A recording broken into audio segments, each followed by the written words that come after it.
Hello, everyone, and welcome back to the Son of a Blitch podcast. I'm your host, George Blitch. Today, I got to sit down with a wonderful man named Brent Reaves. For those who are unfamiliar, Brent is most recently a podcast host with This Country Life. It is a podcast that is aired on the MeatEater network. It is a phenomenal podcast where Brent shares some country wisdom, wonderful stories, from his time out in the outdoors and his professional life. He is just a wonderful storyteller. Gives you a bunch of just great nuggets of wisdom and great stories to boot. They are kind of a shorter form podcast, monologue style, where I think you guys just really need to tune in to kind of get a better understanding. I cannot do it justice. It is a wonderful podcast, highly entertaining, very educational, and it's just fun. And, some of you might have heard him as a frequent contributor on the Bear Grease podcast, Clay Newcomb's, which is also a part of the MeatEater family of podcasts. He's been on a bunch of those episodes there talking with Clay. He's spent a lot of time hunting with him. And he talks about, in this particular interview, we talk about his history in the outdoor space, being a guide, being a videographer, and continuing to work in that space and continuing to grow and what all he's doing there too. We talk about his 32 years of his law enforcement background, the joy of living in the woods, being an 8th generation, family from Arkansas, and what that kind of means growing up in that country life, and sharing that kind of wisdom too, as he does. So it's been a blessing and honor to have him on there. It's been a great time to be able to chat with him. We really thoroughly enjoyed the conversation, and I think you will too. So for those of you guys who have not yet subscribed to this podcast or followed it, please do. I have so many wonderful guests coming up, people like Brent that I just feel need to come into your homes and into your radio as you're driving along. These are great people, great stories. I know I get a lot out of these, and I hope that you do too. So, subscribe, and that way next time one of these great guests comes along, you'll be notified. And without further ado, here is the podcast with Brent Reaves. Hey, Brent, thanks for joining us today. How you doing, man? I'm great. Glad to be here. Thank you for inviting me, George. Oh, man. Well, the pleasure and honor is all mine. I'm glad you're here. Hey, we got a lot to talk about today, but I kind of wanted to start out with, talking about how your family has been in Arkansas for 8 generations. You grew up in the outdoors, and since you were a kid, I want to kind of know about, your earliest memories and how you got involved with your fishing and hunting lifestyle and how you developed your love for the great outdoors. Growing up, and after I got old enough to see that everyone didn't grow up the same way I did, it was more of a shock that people didn't grow up the way I did, because there was no other lifestyle that I knew. There wasn't, obviously any internet or anything like that. We didn't watch a lot of television because our entertainment and our purpose in life was outside. I grew up on a small farm. Folks don't farm in the house. You got to be outside where the chores are and where all the stuff is going on. So, and all the entertainment that we did was outside as well, hunting and fishing and, whatever. And our family moved into that part of Arkansas at about the time that Arkansas became a state. And majority of them came from the East Coast, from Georgia, Alabama. We can trace them back to there. Now, that's on my father's side. My mother's side of the family, I had a cousin that traced them back to Germany. So we're thinking that on the Reeves side, it was probably Scotland or somewhere, something like that. We ain't gone back that far yet. My niece is actually working on that. And she's the one that came up with and showed us the diagram back to when Arkansas was a state, about 8 generations. So it's pretty interesting to follow that stuff. But back to your question, my first memories really are of, being outside. It was, we had friends that had a camp, and we had a cabin down on the Saline River in Cleveland County, Arkansas. I'm always talking about the Saline River because there's so much of my family's history and legacy, was in that area down there. So back during that time in the settlement, people running hogs loose in the woods and had a hog claim, what they called a hog claim. And while the land may not have been privately owned by someone, there's a lot of timber companies owned a lot of that land back in there. But my hog claim overtook everything else. It circumvented anything. From this creek to the next bayou over yonder, this was the Reaves family hog claim, and everybody knew it. And then from there, it may have been George's family's hog claim from that creek to somewhere else. People kept their hogs separated by marking their ears, and then in the fall of the year, we'd go in there and kill hogs and catch hogs and mark them and turn them loose. And it was that was their grocery store, that was everybody's pantry. The woods was the pantry. You'd have root cellars and smokehouse at home, but when you had to go shopping for groceries, it was either in the corral where a cow or a hog was, or a tame hog, or they'd hit the woods and squirrels, deers, and whatever they could hem up long enough to get skinned and get cooked. So, but my family, there were actual hog claims in my lifetime. I can remember folks even, having a few disputes here and there about, this hog, you're out here shooting my hogs. These hogs are mine. And it was pretty well on the way out as I was a kid, but there was some of that still went on back there. So it's the Hatfield McCoy thing that was supposedly started over a hog, from the story that was told. But it's a very real occurrence that is not really that far removed from this area. While that happened in Kentucky, but it's not really an unheard of thing to have taken place. Sure.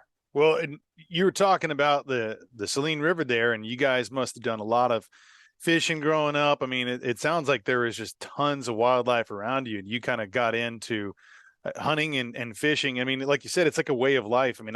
I kind of grew up with it. I was in the city, but I had ranches in my family in the country. Mm-hmm. So it was like second nature to me. But you talk to city folks and you tell them about things, they're like, wait, what did y'all do on the weekends? Or what did it's such a foreign concept, but that is something that you grew up with, like you said, that the country way of life. So yeah. I guess I was curious as far as like your when and how you first started to kind of develop that your appreciation, your love for fishing and hunting. I know you said it's kind of second nature, but as far as when you were like, oh, this is what I want to do when I'm, out of school or out of your chores or whatever it is. And what did you kind of grow up, hunting and fishing? Well, it's more like being right-handed, man. Yeah. I grew up being right-handed, so I just, I'm always going to right-handed, and hunting and fishing was what we did. And it was just something we always did. My career brought me, and I'll get back to your question there, but it reminded me of something my son told me when he was in high school. And of course, we don't live on the farm. We live here in Central Arkansas now, and where he was going to school, and I'm, as a law enforcement officer, going to work every day, and we were going hunting one time, and I'm sure I was telling a story about something about his grandfather and I, or my brother or something. And he said, Dad, I feel cheated. I'm like, cheated about what? He said, I didn't get to grow up like you did. And that was when I was in my 40s, when I figured, or when it dawned on me that, he's right. He did get cheated, because I grew up, and I'm going to tell you how I grew up. It was daylight to dark. You got your chores done, and once your chores done, if you got them done at noon, if you got them done at 9 o'clock in the morning, if your chores was done, hit the road, get gone, go do something. But you ain't laying up in this house, because they would find something else for you to do.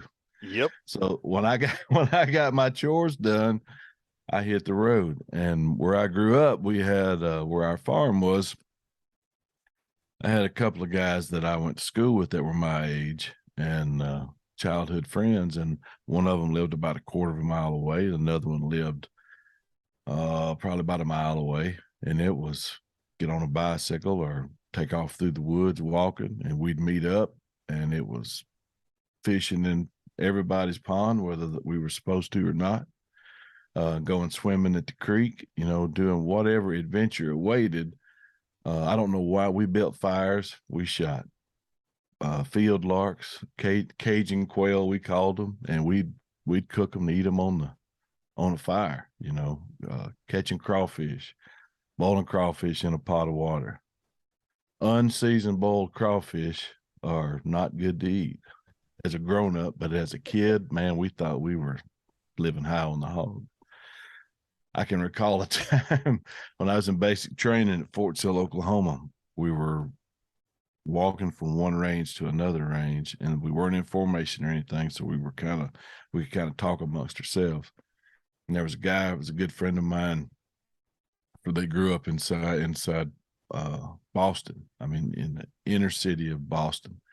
He said the biggest patch of grass he ever saw was on the football field. He'd never seen anything bigger than that. And we were walking down this sandy road, and there was coyote tracks, all over Oklahoma. And down the sandy road, there's coyote tracks, and then coyote scat right in the middle of it. Readily recognizable and easy to recognize if you're a hunter and you've had, experience in anything and recognizing wildlife, any kind of wildlife sign. And I casually mentioned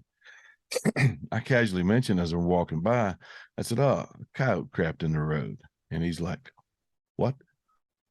I said, "A coyote back there crapped in the road." And he looks back, he says, "How you know that was a coyote that did that?" I said, "Because I can tell by looking at it." And he poked the guy beside him and said, "Hey, I guess Brent's daddy was Tarzan. He can tell what kind of poop is poop out here." And I didn't. The other guy's laughing. He thought he was being funny. They thought I was making it up. I thought they were idiots because they didn't know. So, I mean, who doesn't know that? Well, it turns out a lot of people don't know that. So, in the way you tell anybody's listening that don't know, it's usually full of rabbit hair. So, that's how you tell. But anyway, and the tracks obviously around it. So, I had an eye-opening experience, man. I can remember those two instances that really drove home the difference in how I grew up and a lot of other people did. But everybody that I grew up with, more or less, was the same, in that rural area that I grew up with. But I would meet those guys, those boys, and there wasn't a creek anywhere or a pond anywhere that we didn't get waist deep in, at one point. And I could imagine turning my kids loose now and not seeing them not knowing where they are for 6 minutes, much less 6 hours. Oh, it's totally a different time in the world. Like, I can't imagine either. I mean, we've talked about, have kids around the same age, and it's like that. I'm at the ranch, and I mean, we have one of our ranches down by the border, and so we have a lot of people coming through, and there's a lot of a lot of our families, there's a lot of folks that are up to no good that are also coming through that are trafficking stuff. And so there's, I was 10 years old at the 22, walking around 1,000 acres. As long as I was home, as the sun's setting, parents were fine. Like, now I'm like, you're not going 10 yards from me, young lady. Yeah. Like, yeah, exactly. Whole different world. But and back then, if we were out roaming and the two farms over, the farmer or his wife seen us doing something, my mama would and my dad would know about it before I got home. And they just as liable, if they was in arm's reach, to snatch me up and tear my behind up and then send me home, and tell your mama I gave you a whooping and this is why I got it. And then I'd probably get one when I got home.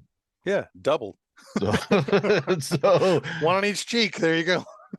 Exactly. So I don't know, man. I'm all about progress, and some things, ain't near enough butt whoopings going on in this world as far as I'm concerned. It's true, man. It's true. I mean, we're not too far in age apart, but we're, that's kind of the last generation of a lot of things that, like, certain types of disciplines, certain types of freedoms. that the lifestyles have just changed. Certain types of the idea, on your recent podcast, you're talking about, just starting a hello, and how the idea of like social media and kind of in person, and it's just a different world than we're at now. And it's Yeah. and even like, I was kind of gonna ask you about too, like the idea of, when our grandparents grew up and stuff, it was all this oral stories that they would, pass down from generation to generation. And you hear about these great hunts or things, but it was around a campfire. And now, we're able to, which I think is one of the fun things, is be able to kind of relive it through videos and through pictures and things you can share and kind of really bring people in that moment. Because I know you talked about how when you first started filming some of your hunts, one of the things you wanted to do was to kind of show your dad what duck hunt was all about, right? Wasn't that kind Yeah. of so? I kind of wanted to jump into that idea too, and how you first decided to grab a camera, because that's something that you've kind of had your you've had your law enforcement career, by the way. Thank you for your service. Mm. And you've also had this career in the outdoors, and I kind of wanted to talk about that filming aspect and how you got into that and how that kind of blossomed as well. Yeah. Well, my brother and I ran a guide service about 26 years right outside of Stuttgart, Arkansas. And we were right down on a little community called Raydale, which is right on the Arkansas River. It's on the bank of Mud Lake. Mud Lake was a crook in the river that the McClellan Kerr navigation system, they put that back in the 70s, I believe. They straightened out a curve there in the Arkansas River, and that curve turned into an oxbow lake, obviously, after they cut that off, and that's where our cabin was. And we hosted back then you could guide on the wildlife management areas, legally guide out there. So we hosted folks from all over, mainly up and down the eastern seaboard, from the Carolinas to New Jersey. Lots of folks from Alabama and the southeast that wanted to experience some green timber duck hunting, although we did that. And we had which reminds me of a story I'll tell you about some folks from New Jersey. I had never told this one, not on the air, but we had some friends and they turned out to be longtime clients. I think there's like 8 or 9 of them that came the first year, and they came continuously. 2 or 3 of them came every year, but a faction of them came every year for, I don't know, 7 or 8 years. And they'd fly into Little Rock, and we'd go pick them up. But it was 3 days of not getting much sleep. Those boys like to party. They like to have a good time. But the first time I brought them in, I had several of them in my truck, in my vehicle. And we had gone past, we're getting pretty close to the camp.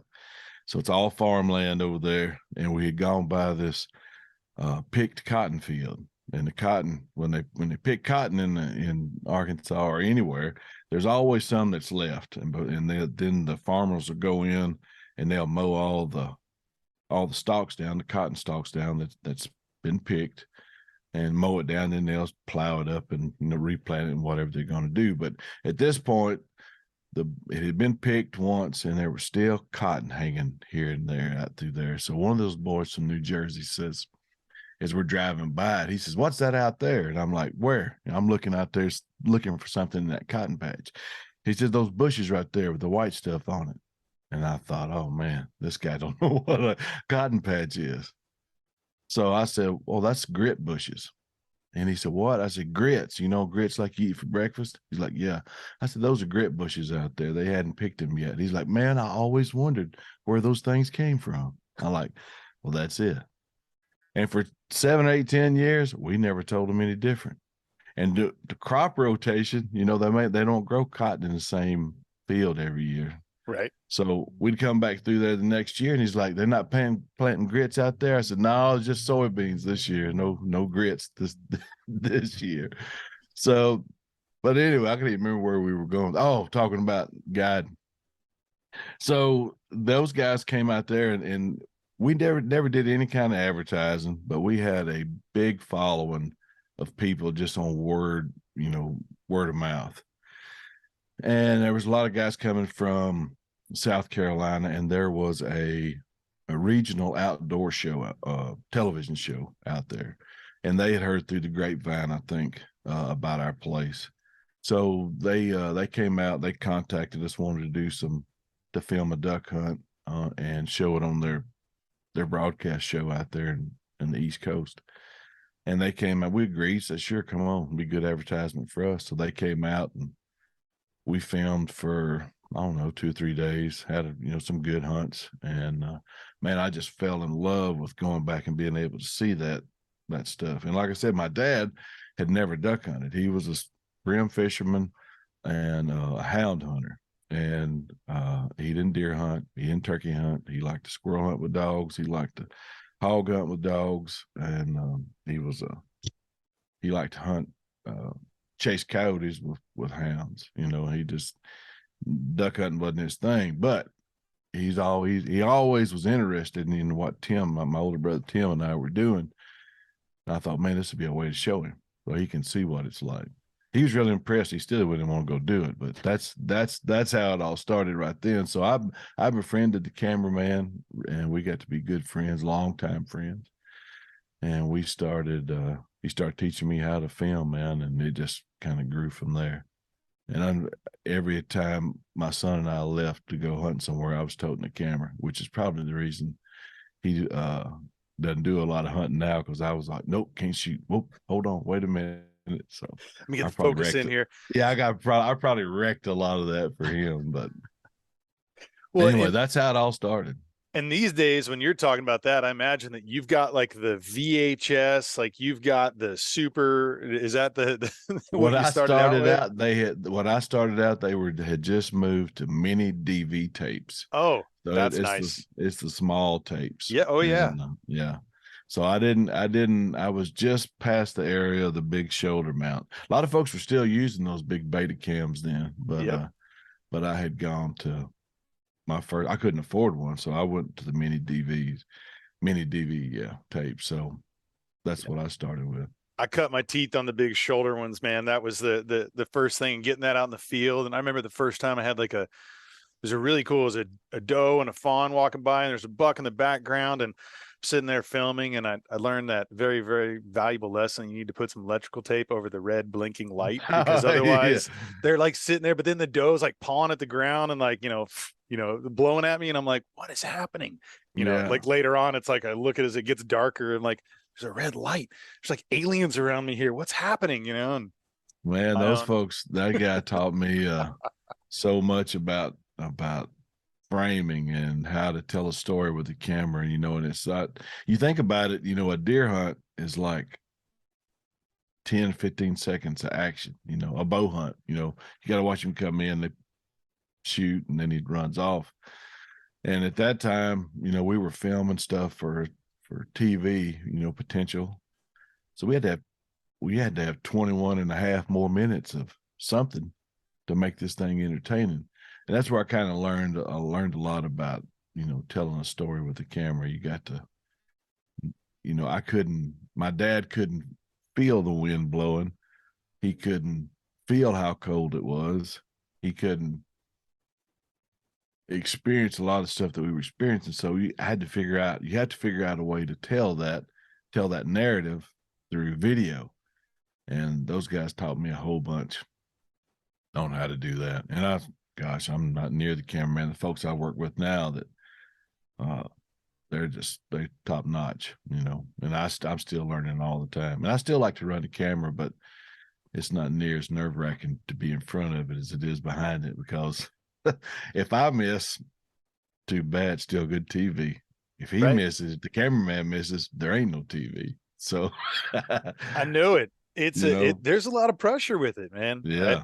I kind of got my first taste of that recently. I've filmed a lot of my own hunts, but most of the times I'm out there just capturing wildlife photography and video just for my own self. And now I'm starting to kind of, promote a little bit more. But I was on a television show here, which I was a mentor, but I also, having some filming background, I was asked to also film the hunt. And I remember there's some hogs that came out, and I'm there with my hunter, and I've got everything perfectly framed. And then he decides to move over in the blind right in front of me. And like, I Yeah. know that I could hear the safety clicking off, and I'm like jumping over him to try to get the shot. And my wife was in the blind with us, and she was filming. So I was like, just focus on him and him getting ready. So I was able to, do a little quick edit so I don't have the back of his head. And it worked Yeah. out, but I was like, thank God it came in focus. I'm like sitting there like, nervous because it was like the one shot that we're probably going to get, Yeah. and Yeah. but it's people don't realize, how many maybe things get cut off at the editing room floor, because there's a Oh lot of those gosh. moments where all of a sudden it's like grainy and you're like, no, it's out of focus. Oh yeah, man. How many times? Yeah, I had a young guy filming me one time in Kansas, and I was driving once a week, checking cameras, 4 cell cams. I'm driving once a week from Central Arkansas to Southeast Kansas, the place I had leased up there, checking cameras, putting out feed, figuring out where I'm going to hang my stands and all that stuff, and got a young guy, a friend of mine, was a video filming instructor at a community college in Little Rock. I said, man, I need a cameraman. I'd like to get an apprentice, somebody that I can afford to take. And he's like, man, I got a guy. Great guy. All he wants to do is video hunt. That's the reason he's taking this class. I'm like, cool. We get hooked up. I take him up there. He goes with me, and he is an absolute gem of a human being. And he has since gone to work for some very reputable folks and shot some great video. I'm not gonna bust him out here, but we're by name, but we're sitting in the tree and the target deer comes up, and well, here it is. It's a moment of truth. It's 30 minutes before dark. It's lights perfect. I 12 ring this deer. He runs out there, dies on camera. I turn around and give the old shake their fist at the camera, yeah, we got him and everything, and do a little short interview. I climb down and I look up there and he's not climbing down. Like, come on, man, we got to go film the recovery. He's like, I don't want to get down. I'm like, well, you got to get down, man. What's the matter? And he finally climbs down. I'm putting the pieces together. Something happened. This guy, he ought to be elated. He ought to be happy because this is epic what we just did. Right. He gets to the bottom of the tree and he's like, Mr. Brent, I didn't push record. And I was like, oh, you got to be kidding me. He's like, no, sir. So we backed the tape up. Sure enough, he double punched it in his excitement. So Yeah. So we get the deer. We film the recovery anyway. We get the deer back to the camper where we're at, and this kid's, I mean, he is absolutely heartbroken. I feel sorry for him. Yeah. Even though that's about a $6,000 mistake. What it cost me to do that. So from baiting and leasing and all that kind of stuff and tags. Sure. So we get in the truck to come back home because it's one and done in Kansas. You kill one deer and you're gone. Yeah, that's the end of it, unless you want to kill a doe, But so we loaded up. We're coming back home, man. We've probably been driving for an hour. He hadn't said a word, and I'm like, I called him my name. I was like, man, it's all right. You're gonna be all right. He said, man. He said, I'm so sorry. He said, I promise. He said, I said, man, you've already apologized. Don't worry about it. It just happens. He said, you're never going to hire me again. He said, my name's going to be dirt in this industry. And I said, nope. Next time I need a guy, I'm going to hire you. I'm going to call you first. And he's like, why? I said, because I promise you ain't never going to make that mistake again. Because I was the teacher this time, and it's on me, but it'd be a valuable lesson for you. And it's been a valuable lesson for me too. That kid, that guy has gone on and done some really, really good stuff. He filmed a lot of stuff for Drury's during those team competition hunts they did. He's a great guy, been successful in his business, his personal business and family, and it worked out good. I bet he remembers it. Well, I'm sure he remembers how you reacted. And, I think especially when you have a good mentor and a good teacher, someone who instructs you about those things, because what person hasn't made a big mistake in their career, in their life, personal, professional, and how you deal with that and how you overcome that. And it's like you with our children, it's like how many times have they made a mistake, but you're like, here, let's turn this into a learning lesson, right? It's like win or learn, right? Let's not say win or lose. Let's figure out how to kind of step from this and be able to build upon it so you're better the next time. And that's it. Yeah. You could have tore him a new one and he might have never, tucked tail, and he might have never, picked up a camera again thinking he's a total failure. But you handled that in such a eloquent way that, helped him to kind of continue his journey. And he won't ever double tap that again. No, man. Well, I have told folks forever, I equate everything to gunfire. Mm-hmm. If it's not incoming gunfire, it probably ain't that bad. You can deal with anything. As long as bullets ain't screaming at you, that's a different story. But if it's not gunfire, it ain't that bad. And that wasn't that bad. I killed a nice deer, and that kid I made a new friend out of it. That kid's still my friend. I say kid, he's a grown man now. Right. But it ain't that bad. Man, in the grand scheme of things, it didn't cost anything. And kind of, when you have a story to tell at the end of it all too, like for both of you and both of your perspectives, looking back on that kind of stuff now, it's like that might've been more of an interesting story to tell for folks than it is. I bet I've probably told it more than he has. I'm sure you have. Depends on what end of the stick you're on, right? I always leave his name out. That's kind. Yeah. Yeah, that's good. Well, you kind of the connection too, you're wearing your Bear Grease hat, and obviously we're going to get to talking about your podcast, This Country Life, soon. But I was kind of, as we're talking about filming too, I was going to ask you about how you ended up working with Clay Newcomb and how, you had kind of offered to do filming and such. And too, I was wondering if you can kind of tell that story, because I think that's kind of the genesis to now your podcast life and what you're doing, because you obviously got involved with that. But I kind of want to kind of walk through those steps there too, and how that all began. Yeah, man, it's just chance, divine intervention, however you want to look at it. But it took just a minimal amount of effort to be where I'm sitting at, being able to talk to you today about it. But there was and there continues to be a hunting forum in Arkansas. And there was I would get on there, and, that was before, that was the main thing that hunters did back when 10, 15 years ago, however long it's been. Everybody had their own chat room that they'd get in there and they'd talk about baseball or football or bird hunting or whatever. Well, this thing had a lot of hunting categories on there. And my brother and I, we were on there, talking, advertising for our guide service, talking to folks, would be asking questions about where can we come duck hunting in Arkansas. Well, we'd get on there. We were members, and we'd say, well, we have this if you're looking for this or whatever. Anyway, so I just saw a post on there about bear hunting. I thought, well, and I'm big into filming at this time, just getting into it big. And so I sent Clay, it wasn't his name. I can't remember what his online name was, something dumb, I'm sure. And I sent him a private message and said, hey, I'm a videographer, air quotes, videographer, and if you ever want anything filmed, I'd love to come film it, and he answered me. He's like, well, well, how much? What are you talking about? And wanted to know some particulars about it. And I told him, I said, well, I'm a police officer. I live in Central Arkansas, and told him a little bit about myself. I was just getting into videoing, and tell you, I thought it'd be good experience for me because I'm wanting to see a bear. I've lived in Arkansas my whole life. I've seen a bear in Tennessee when I was 7 or 8 years old in the Smoky Mountains. We saw one digging in a trash can on vacation.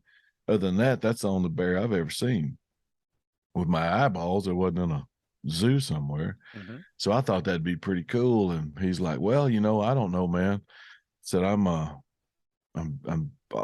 he was, let me back up a little. I may be a little confusing. The reason he posted something on this hunting forum was he was auctioning off a bear hunt. And he did this. He ran a nonprofit, and he was the funds went to support the Arkansas Black Bear Association that Clay started. And it was funding the magazine that he was doing at that time that went along with that. So he was just auctioning off this hunt, and he would take somebody. So I thought an addendum to that was I would video their hunt for them that would enhance people maybe wanting to pay for it and give me some good experience too. Plus I get to see a bear. That's how it all started. And he's like, well, I don't know. He was kind of iffy, this guy's kind of weird, contacting me out of the blue, wanting to film me in the woods, and that has grown into the legendary story of me being an undercover game warden trying to catch him doing wrong. But the next year he called me and he said, hey, are you still filming? I'm like, yep. He said, can you come over and do some filming? I'm trying to make some content and I need a cameraman. I'm like, sure. We were hunting in Oklahoma at that time. He was hunting.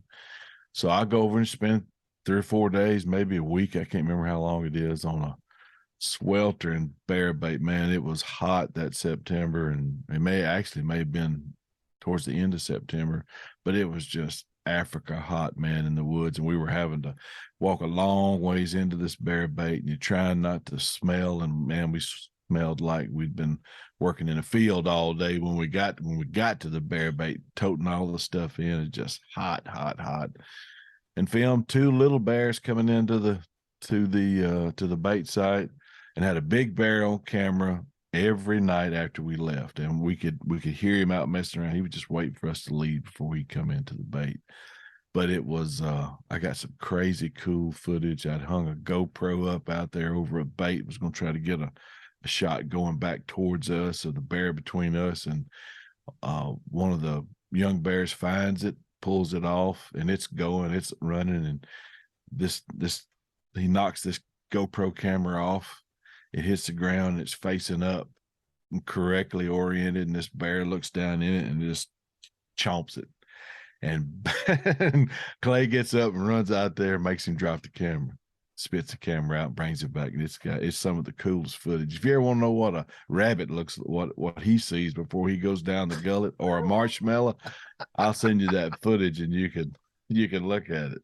Oh, I'd love to see it, man. You can play it on. You can play it on here if you'd like to. I would love that. I think everyone would love to see that for sure. Yeah, it's pretty cool. I thought, man, now I know what a potato chip looks like when I get a hold of it. So, but we just became friends, from that moment on. And the job that I do, can't really talk about what I do, but I have a lot of leeway as far as when I can take my time off. And I've working this long in law enforcement, I built up a whole lot of time to be able to take. And so it pretty well on a whim, he would call me and he said, man, I've got a hunt I can go to in Idaho or wherever. Can you go? I'm like, yep. Or he called me and said, hey, can you go somewhere? How it actually would go is he'd call me and say, this might be on the 3rd of the month. He'd call me and he'd say, okay, on the 11th, I'm leaving for a week. Can you go? Like, yeah, I can, before he'd say it. He's like, are you sure we're going to be? I don't care. I can go. So I just packed up a camera and we went. Wherever he wanted to go, I was always willing to go. So I kind of see why he can think I was trying to catch him doing something wrong now. But at the time, I was just as interested in going and experiencing this stuff that he was. And it's really cool to see another part of Arkansas revealed to me that, living here this long and my whole life and not experiencing that, seeing that, being in that, it's a whole different kind of subculture, I guess, of bear hunters here. And that living where I live now, there is an open season. They have a limited season now where I grew up. And that just happened this past year. But before that, man, I mean, you didn't see bears, just very few specific places. And but it's been, man, such a fun ride. From that bear bait in Oklahoma that year, 10 or 12 years ago, I guess, from there to British Columbia and Saskatchewan and just about every place in between, man. It's been an adventurous few years, to say the least. We've traveled lots of miles. And if you want to know about somebody, get in a truck with them and drive to northern Saskatchewan, because you will have talked about everything by the time you get back. No doubt. Well, and during one of those trips, wasn't that when you and Clay were first talking about his idea of doing a podcast, and him kind of, and saying, "Oh, I wasn't sure if I'm gonna, if this is the right thing for me," right? The way I remember it, we were in a truck and he's like, "I'm thinking about doing a podcast," and I'm like, "What is a podcast?" I didn't know anything about him. My son, who was in high school at the time, junior high maybe, was listening to a podcast, and he's like, "Dad, you need to listen to this podcast." Number one, I don't know what that is or where to find it or anything else. So advance, a year or so, and I'm kind of familiar what they are. I knew what, Joe Rogan podcast was. And Clay's like, "Man," so I've been thinking about doing a podcast. And he said, "But I don't know, everybody and their brother's doing a podcast." He said, "I don't really know how to, what do you think?" And I'm like, "I don't think nothing. I don't think nothing, whatever. If I can help you, you need me to help, I'll help. But I don't know what to tell you." He's like, "I don't know." He was just real, and I'm paraphrasing obviously our conversation, but I could tell he wasn't, I could tell he was interested, but he wasn't 100% sold on the idea. Now, since that conversation, like I told you the other day, if there was anybody that was born to do a podcast, it was that cat. Because he absolutely rocks it every other week. I can't imagine him doing anything. Yeah, I'm very thankful that he did. So he started his own through the, associated with the magazine, and we started doing content for that. We would go, when we were filming a hunt somewhere, we'd usually record a podcast for, the magazine. And then, man, he just started growing, and then it's developed into what it is now. It's come a million miles from that conversation in the truck to, he was kind of, I don't know if I want to do one or not. I think all he had to do was just figure out what he wanted to do it and how to focus on it. And he just went on from there. It's really good. I enjoy it. Anytime you can do, and I tell people all the time, one of my favorite podcasts he ever did was about dirt. And if you can keep me entertained talking about dirt for an hour, something's either I'm easily entertained, I'm looking for something shiny, or there's some good content in there. And it's really interesting. There's a lot of ways to look at things, and he takes some very interesting perspectives and points of view. And yeah, it's just good. It's just good stuff. That's wonderful. And you've been kind of involved in that podcast. Well, obviously since its inception, but you've been, a guest co-host, however it's been titled, but you've been a part of so many of those.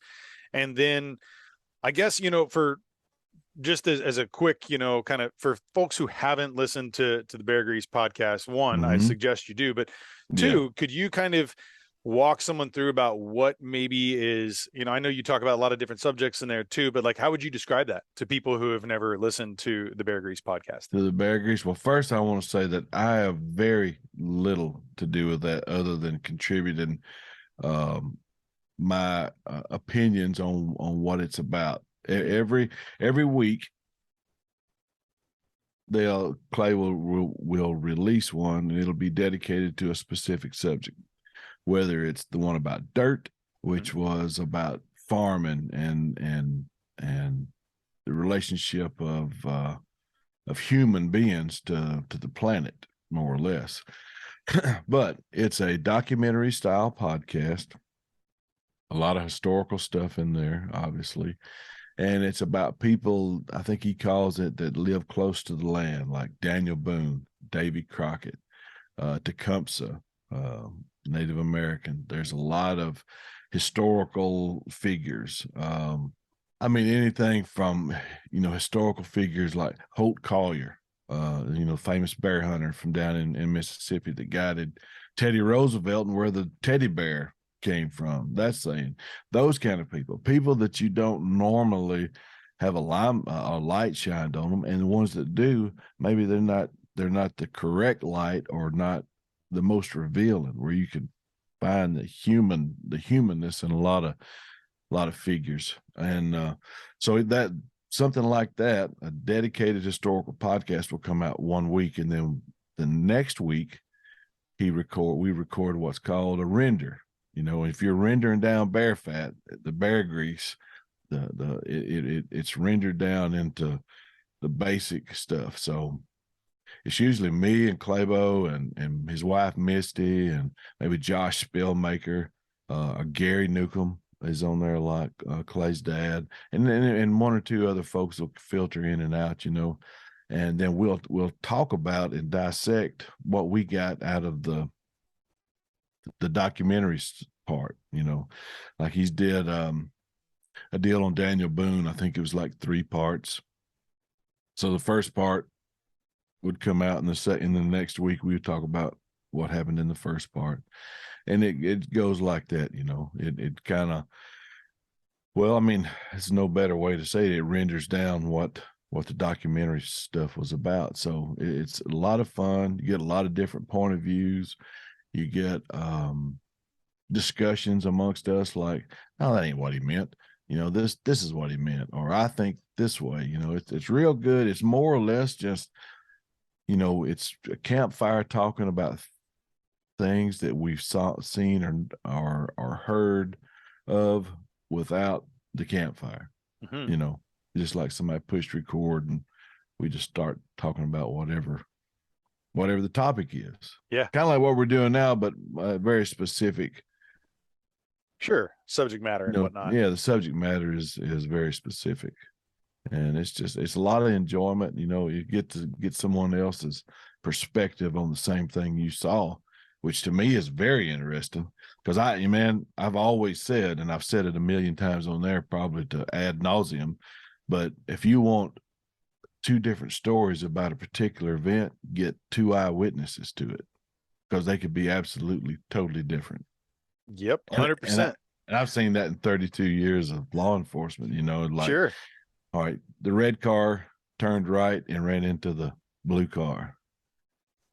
Okay, write that down. You ask this guy over here. Oh man, there was a meteor, there was a giraffe, there was all kind of stuff happening. I'm like, okay, I'm gonna need you to write that down. So people see different things. People see different things. So it's, those perspectives are pretty good.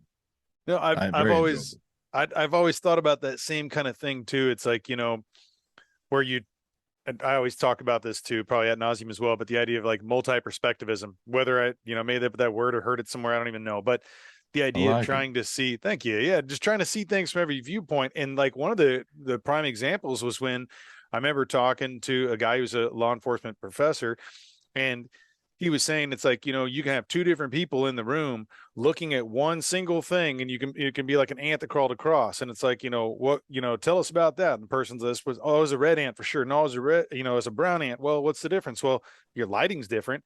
And then whenever you guys switch places and you look back and you see that ant go in reverse, you're not in the same space in the same time. You're never going to have the exact same perspective as someone else. So you have to sometimes look outside or realize that there's always going to be various perspectives. No 2 times in the same, moment in history will someone see the exact same thing that the other person saw. And you're going to have to get used to that in that kind of perspective. But yeah, especially with podcasts, having those kinds of conversations, that campfire style, like you get to have so much wealth of people's knowledge and perceptions and beliefs on whatever it may be, that I feel like that, there's so much color that gets added with that. You can kind of get a greater sense of a story or purpose or subject matter or the person you guys are talking about. Or it's very organic and, and authentic. And, we'll get there and it's like, hey, Josh, how you doing? Hey, Misty, man, I tell you what, last week, and Clay's like, shut up. Nobody talks about anything until we get these headsets on. So it's all very authentic, and so that's the best part. It's good conversation. Well, and what a great pivot. Talking about good conversation.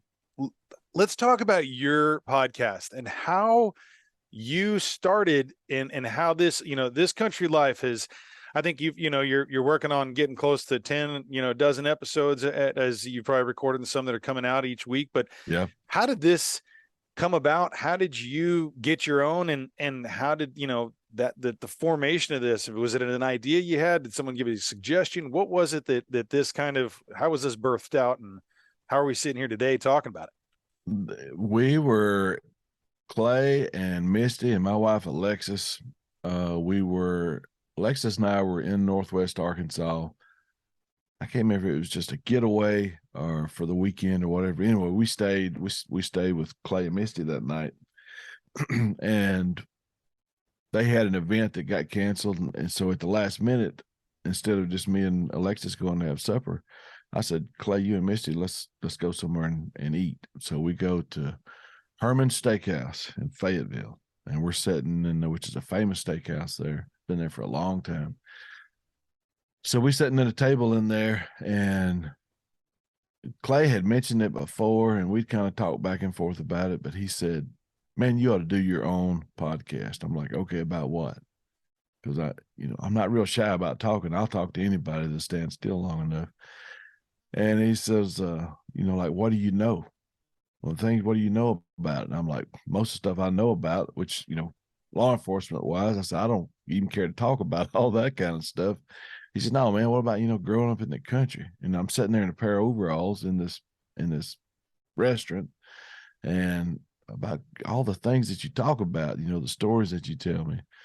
And then Alexis jumped in on it and Misty jumped in on it. And more or less, we came up with the idea of how it is right now. The format was more or less laid out that night around supper. And at that time, he said, well, MeatEater's taking submissions right now for podcast ideas.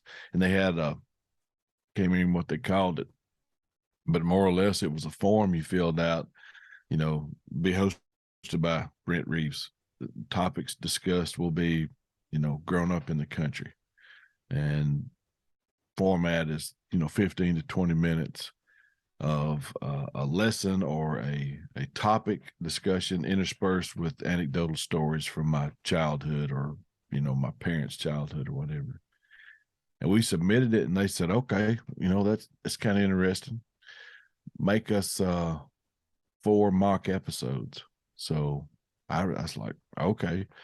Didn't have a clue what I was doing. I was like, just talking to the mic and tell the story. He said, yeah, man. I did one with a friend of mine to see if that would work. David McDaniels. He's up here. He's from East Texas, and he's up here visiting. We hunt together a lot. So I did one where I was talking to him. We were kind of talking back and forth.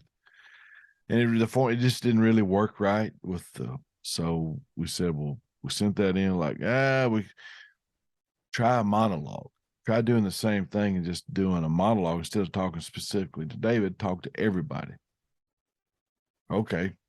So we tried that, and man, it seemed to work. So I did 2 or 3 more and sent them in, added a little music here and there. I was editing, myself, and sent it in, and they really liked the idea. So they contacted me and said, look, man, we want to do this. And you're, obviously you just record them. You let us edit them because we really know what we're doing. We really know what we're doing. And Hayden Samick is the sound engineer there at MeatEater. And I think you may know Hayden.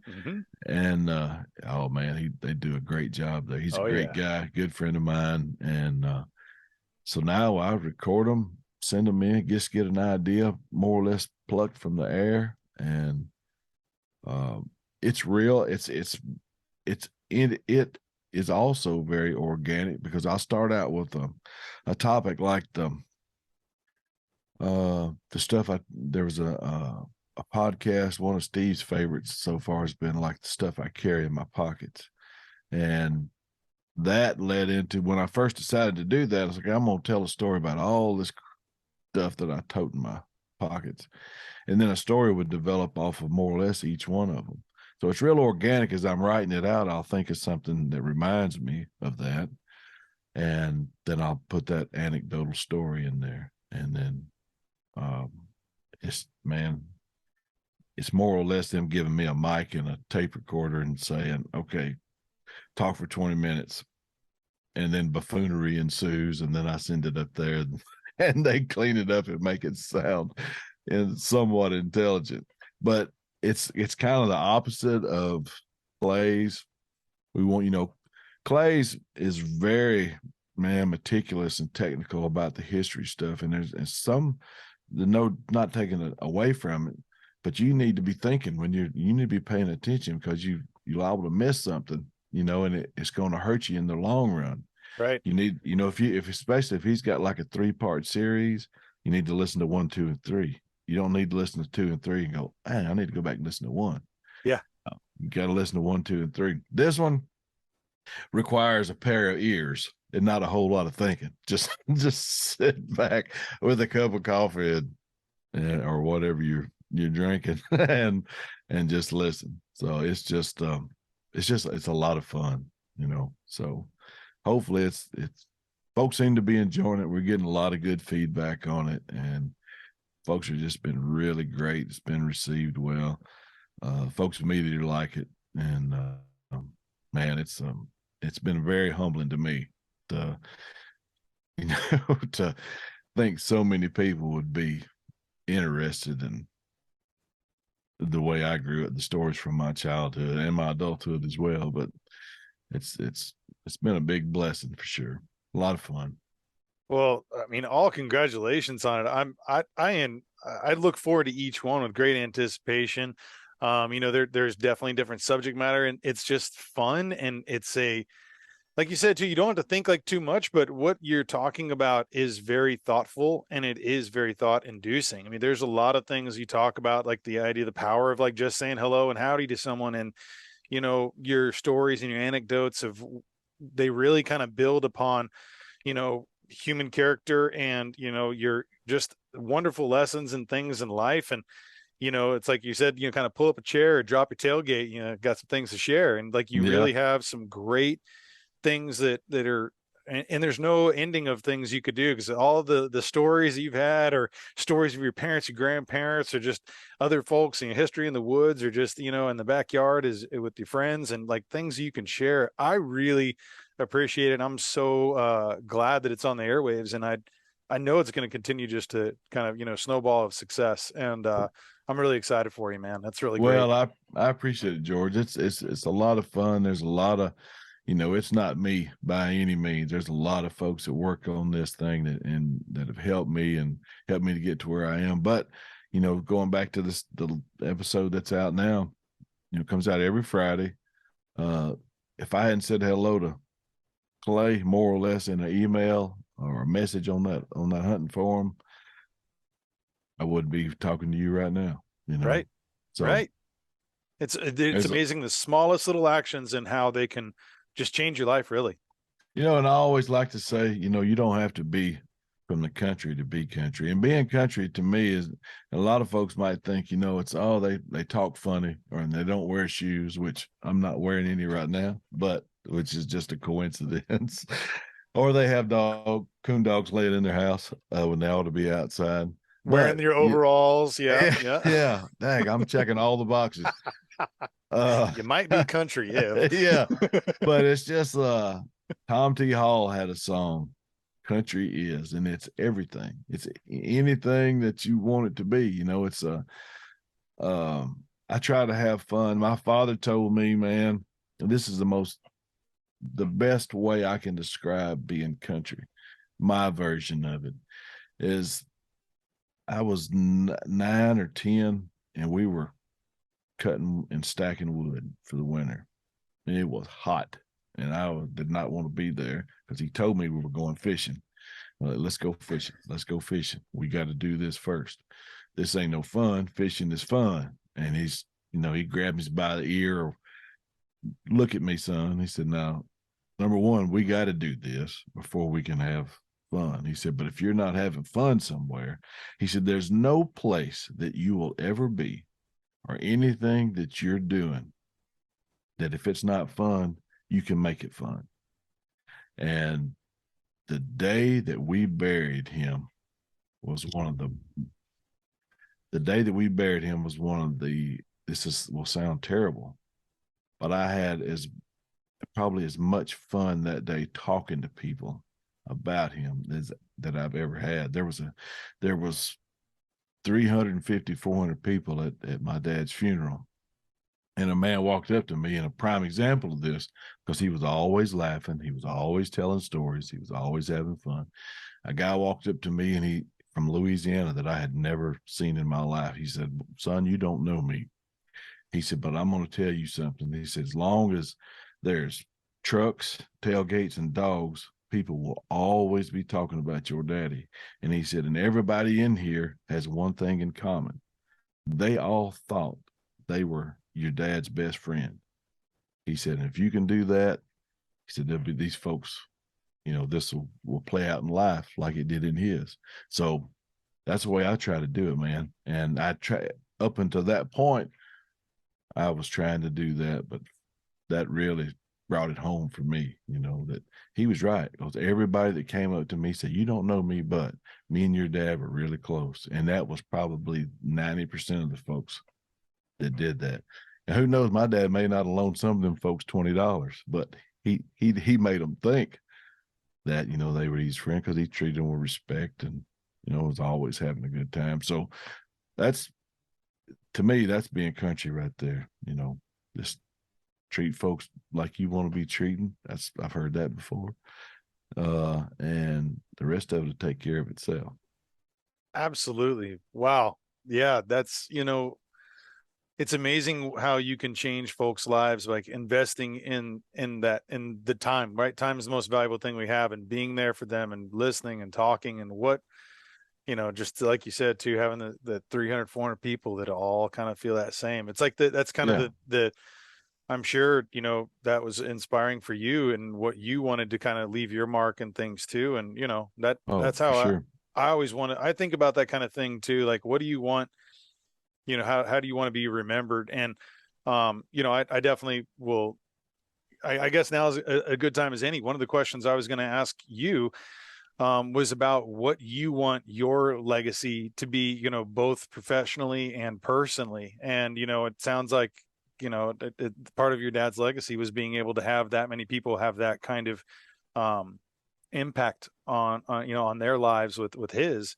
Is that something that you have been able to kind of quantify that, as far as like how, or like what it is that you want to leave behind? Is that something you've kind of you think about consciously, or is that something that you can kind of share with us?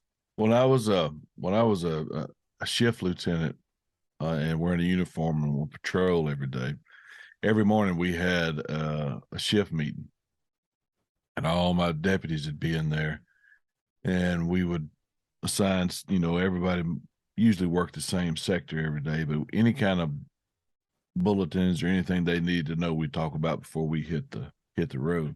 But the last thing I would told them two things. I said, try to make a difference in somebody's life today, and be careful. And a lot of they did that, and I live by that myself. I tried to be the difference, because if that, nobody calls the police when they're having a good day. You see the best people in the world at their worst time. Sure. And we give those folks just a chance to vent, maybe get something off their chest, and try to be a positive influence on them one way or the other. I never wanted to be a policeman to throw people in jail. The excitement factor of it when I was a kid, obviously, I wanted to adventure and all that kind of stuff. And I've done that for sure. But as I got older and after I became one, it was all about helping people. And I think that's what we're put on this earth to do, is to help one another. And those boys, they believed in me as their leader. And I tried to set an example for them. And, they were out helping folks and trying to make a difference in people's lives. And unfortunately, in this business, you never really know, but I've been fortunate enough to be contacted by some folks, throughout my career, a handful of them that said, even people that I had arrested and put in jail, and said, man, you saved my life. You kept me from, I was at the bottom, and you were the only folks there, and you threw me in the back of a car with handcuffs on me and sent me to prison. But it was the best thing that ever happened to me. So you never know the kind of impact you make on somebody's life. But even those folks I treated with respect. And, the last thing you can take away from somebody is their dignity and their position as a human being on this planet. I don't care what they've done, more or less, they deserve some kind of respect. There's obviously caveats to that, but Sure. More or less 9 times out of 10, some folks are they're where they are because they made a bad decision, and a bad decision don't make you a bad person, all the time. So I just tried to, treat folks with a little respect, and it saved me a lot of fist fights. It saved me a lot of having to buy new uniforms, letting somebody talk a little bit, get something off their chest. But I would want to be remembered as far as that goes as a police officer is that, I helped somebody. I made a difference, maybe in their life, whatever. And it's personal, my children, if I could, they think of me and smile like I think of my parents and smile, if they know that I love them, without a doubt, there's never a day on this earth that I ever thought whether or not my daddy loved me or not, because he told me. And I tell them, last thing I tell my kids when I hang up on the phone, and you can put them on a polygraph, and if they told you I ever told them bye on the telephone, they'd be lying. They'd fail it, because the last thing I want them to hear is me tell them I love them, because I do. And if that's the last thing I say to them, I wouldn't want that to be goodbye. So Right. I ain't ever told my wife goodbye on the phone, or my kids, and if I don't love you, I ain't gonna tell you goodbye. And the last thing we say is, okay, I'm not gonna tell anybody goodbye, because I'm not done with anybody. I've always got room for people. And I'll add, you'll have to just tell me to shut up, but because I get started talking, I can't stop. I get a lot of messages now it's so easy to contact somebody. Used to, if you didn't have somebody's phone number, you had to write them a letter or something. I get a lot of messages, and I try to answer all the people that like to listen to the podcast, and I'm so appreciative of it. I always tell folks, you allowed me 20 minutes to run around in your head. I promise try not to step on anything important while I'm in there. I'm going to have fun, and I try to answer all the messages that come in, but I set aside like 2 hours a night to do that, or 2 hours during the day to take care of that, because I can't do it and take away from the time I spend with my wife and my family. But if you send me a message, I'm eventually going to get to you. I hope I'm putting that out there the way I should, but it's a little overwhelming at times, but I'm very appreciative of so many people contacting me saying how much they enjoy it. And people will call and say, man, you made me think about my grandma, or you sound like my grandma, or I hadn't thought about this story. And, it's just, it's really very humbling, and I'm so appreciative of the folks that contact me and say, they find some meaning in it, in the podcast that we're putting out. So, and that's the best reward ever. I made somebody smile, man. Good gosh, who wouldn't want to make people smile? So that's my mission. That's what I like to do, is to have fun. And I want George to have fun, while we're talking. So Yeah, that's man. That's pretty great. well how I look at it.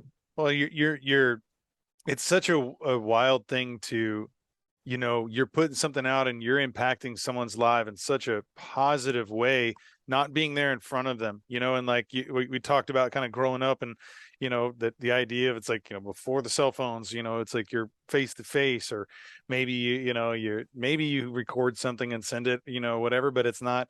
Now you're getting people from probably all over the country that are writing you that are, hey, this, that, the other, like you were just saying. Yeah, it's And all over it's, the world. I'm sure. And Yeah. you're, and especially, with the MeatEater network, it's got a huge audience. And, Mhm. Bear Grease has a huge audience. And I know at the moment you're under still the Bear Grease, moniker as far as that. But I can only assume that as this grows, there may be a chance someday that this is standalone, but you're still under this huge network and umbrella and Oh yeah. getting out there. And I think it's really important that what you're doing too, being able to get back to people, while you can. I'm sure that there may be some tipping point where it may be you're flooded with, hundreds, thousand, messages, and it's just going to be a very difficult task to, address each one. And Well, that, it's a lot of fun. I do my best to yeah, try to catch up with them. It's if somebody's taking something out of their day to contact me, I'm gonna do my dead level best to say something back. I think I and owe that to them. yeah, no, that's a wonderful thing, man. I'm glad you do that. I mean, it's powerful, and it kind of, when someone takes that time and you're able to return it back, it means a lot to them, and it, kind of builds great relationships too. um I was kind of curious when, talking about your podcast and how you're kind of writing them out and scripting them out. And are you writing down almost all your words and then you're just kind of practicing them, or are you just kind of bullet pointing some stuff? Because it seems so natural and just like I'm sitting down having a conversation or just listening to you across the table. And I was curious, like, how that form and format works for you being in a monologue sense. Yeah, it's more or less that I make the bullet points. I think about what I want to talk about, and I may script out a story, Mhm. to remember it. There's so much mud in here that I may have to, if I think about a story that happened, that someone told me, I try to think, how did that story go? Like I tell a story, one of them was about vehicles, country vehicles. Mhm. I talked about a guy that I worked with, and I had to talk to a couple of my friends and said, "Man, oh Harry, tell me what kind of car was that? I can't remember kind of car he had." And they tell me like, "Oh, okay, I got it." And then I'll script that story out, and then after I read it, I'm like, "Yeah, everything comes back into play." And then when I push the record button, I just tell the story, more or less. Some of it I'd had to read because I'm not that smart, and I get to be repetitive, and I can't remember sometimes. Have I told y'all this story before? And they're like, yeah. Like, well, I'm gonna tell it again because I like to hear it myself. Yeah.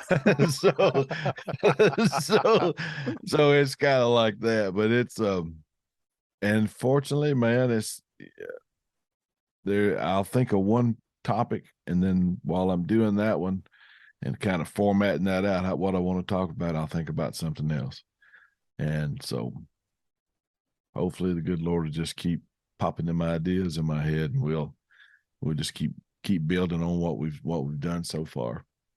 Man, well, they're going great. And I love the promos that you guys done, especially to that one with the vehicles and Clay coming in. Like that, Yeah. so classic. I'm gonna have to send some links to folks there.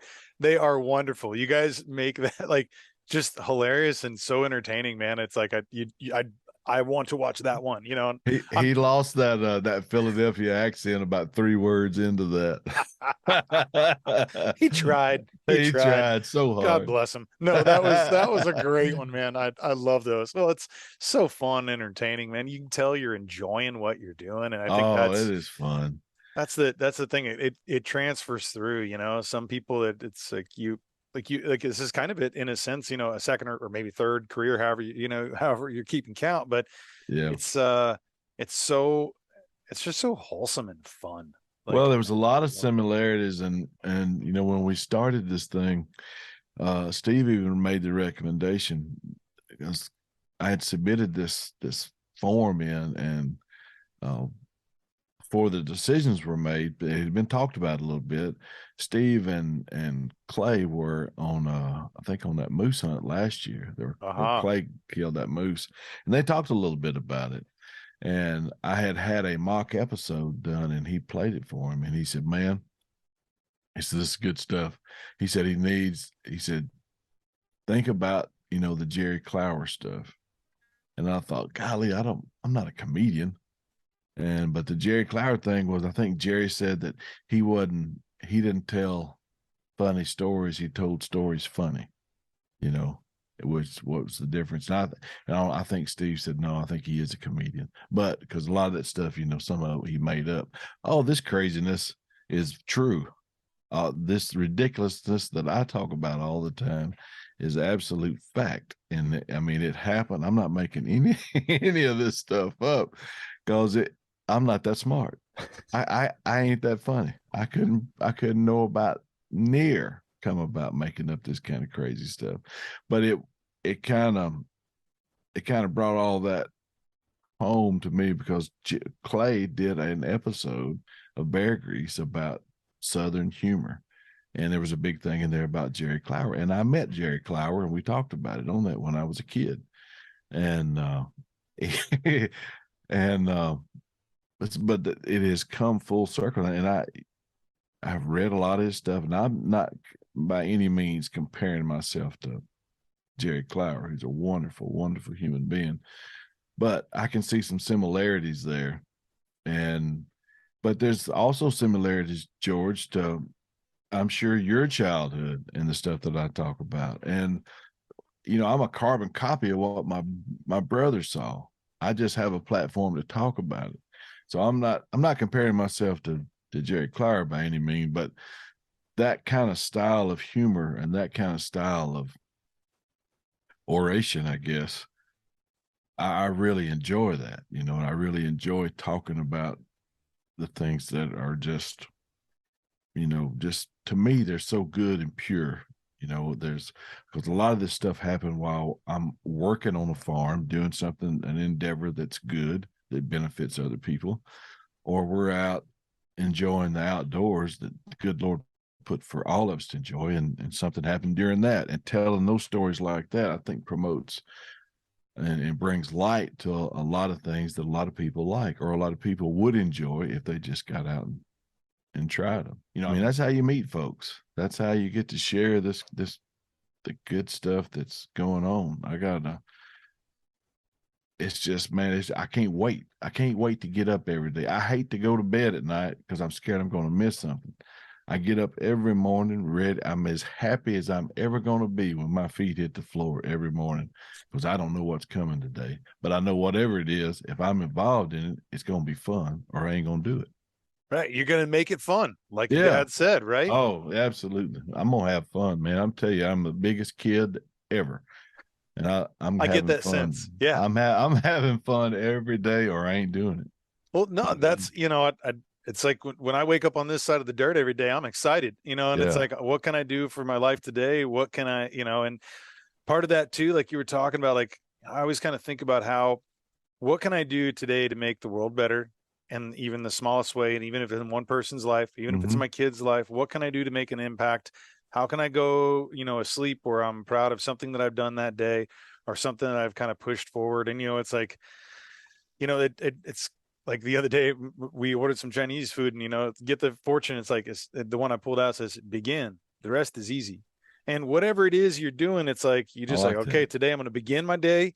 And whatever it is, the rest, I'm going to try to greet it with a smile. I'm going to try to, shun off all the, stress or whatever the things that come my way, and try to, forge through with that fire, and whatever's left at the end of the day. It's like you look back and you can kind of count your experiences, your blessings, and all the love that you've shared with your family, with your friends. And, those are the things at the end. And I think it's like that mindset is important, that, a lot of people, like you're saying too, it's like they're, not bad people, bad decisions. Some people have bad decisions. Some people have bad, lenses that they see the world through. And maybe it's because of the hand they've been dealt or the hand that they chose to, pick up and play. But it's like those are important perspectives that, we have to kind of address. And thinking about just, the wholesomeness of and like the fun that, is conveyed through your podcast, and like, being able to just sit back and it's like, I end it with a smile. I'm driving to work every day and, going through Houston, crazy traffic and people,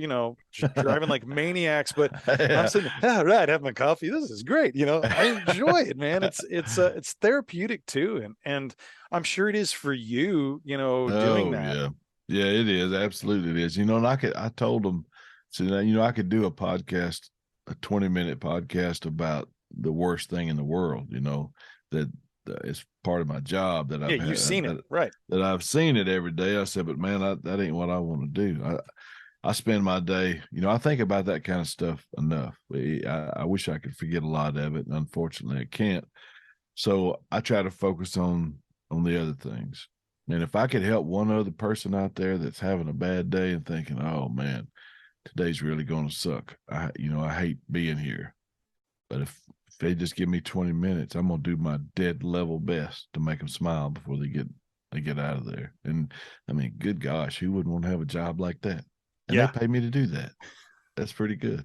It's a wonderful win-win. It is a win-win. No, for all people around, man. It's, I had a couple other questions that kind of are a little bit off of what we were talking about, but I just kind of wanted to rapid fire some too. Okay. I was curious about some of the things that I've seen you post about. Like, you go to some minor league baseball games and, kind of talking about some of your personal interests. I want to talk about some hunting stuff too and wild game, but, I was curious, do you have a favorite a minor league team that you're following? And is this something that you play baseball growing up? And is this, where did love for the sport come from you? I played baseball growing up and I was so good at it that I hit one home run in Little League and that was the end of it. That was the end. But that's I like love the baseball. Mic drop, drop that bat. I'm done. I'm out of here. Thank you, Cleveland. No, man, I love baseball. I concentrated on playing football. I played football in high school, and it's just I'm wrecked from it now. Right. But I absolutely loved it. But baseball to me is just it's a pure sport. I love it. And all my family like baseball. So the local minor league team is the Arkansas Travelers. They used to be a St. Louis Cardinals affiliate, and now a farm club for the Cardinals. They're AA baseball, but now they went from St. Louis to Anaheim, and then to Seattle owns them now, I think, the Mariners. And they're just a AA minor league team in Little Rock, and they've got a stadium now that's a new stadium. It may be 10 years old, I'm not sure, but it's really cool. The fans, it's just, baseball is fun to me, and it's there's something going during the breaks in the innings, in the half inning, they've got some kind of, whether they're running around in circles trying to catch a ball after they're dizzy, or there's something to do it's all entertainment. And it's real interactive. It's family oriented. My kids, we go and we'll have, they fry bologna. They have fried bologna sandwiches there. And it's just so much fun. But I meet a lot of folks that listen to the podcast there. I had some folks come up from Conway, some firemen, at one of the last games we were at, and they said, man, we recognize that hat, and we really enjoy the podcast or whatever. And so we love it. We love baseball. And we used to my father-in-law had a business. They used to have a box at the Arlington Stadium down in at the old Rangers ballpark. And we go to a lot of the Rangers games down there. But my whole family loves baseball, and our only connection with baseball is we just like baseball, and that you hit that amazing home run that's still circling in orbit. May not have ever hit the ground. I don't So think it has, man. it's still It's out part of there. that space debris, that loop that goes I'll tell around. you, I was playing for Warren Bank and Trust. We were playing against Merchants and Planters. Daryl Harvey was on the mound, and he grooved a fast ball that I put into orbit. So Daryl Harvey, it's still out there, buddy. We're gonna see like a live feed of like Elon's, Tesla, and it's gonna smash through the windshield one of these days. Look, that's it. That's it. That's the ball. Yeah. I think grew I up. had my eyes shut when I swung the bat that day. No one needs to know. Well, now you've put it out there. Well, that was just to give the pitcher a challenge. Just give him a chance. Just, and look what happened. Yep. I was joking with my wife the other day. We went out to this place called the Dugout, which is it's like, you've seen those golf simulations where you hit the ball against the screen and it shows it. Well, they have the baseball ones now too. I'm not sure if you've seen all those. No.